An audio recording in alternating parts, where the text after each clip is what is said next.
तर फलटणमधील मधुदीप हॉटेलमध्ये महिला डॉक्टरनं गळफास घेत जीवन संपवलं। मधुदीप हॉटेलमधील 114 रूम नंबरमध्ये डॉक्टरनं आत्महत्या केली। याचा घटनास्थळावरून आढावा घेतला आमच्या प्रतिनिधींनी। सातारा जिल्ह्यातील फलटणमध्ये एका महिला डॉक्टरने गळफास घेत आत्महत्या केल्याची घटना जी आहे ती काल समोर आलेली होती आणि हे तेच हॉटेल आहे ज्या ठिकाणी या महिला डॉक्टरने गळफास घेऊन आपली जीवनयात्रा जी आहे ती संपवलेली होती।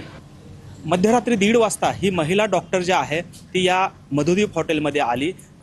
रूम नंबर 114 मध्ये या महिला डॉक्टरने जे आहे ते गळफास घेत आत्महत्या केली। आता एक बाब म्हणजे मध्यरात्री 1:30 वाजता आल्यानंतर दुसऱ्या दिवशी साधारणपणे सायंकाळी 6 वाजेपर्यंत या वेळामध्ये कोणत्या वेळी आत्महत्या केली, कोणत्या वेळी गळफास लावून घेतला याची कुठलीही माहिती समोर आलेली नाही। त्यामुळे एकंदरीतच उशिरा हा सर्व प्रकार जो आहे तो लक्षात आला आणि हा सर्व धक्कादायक प्रकार जो आहे तो समोर आलेला आहे। कॅमेरामन अभिजित पिसेसह सागर सुरवसे, TV9 मराठी, मधुदीप हॉटेल, फलटण, सातारा।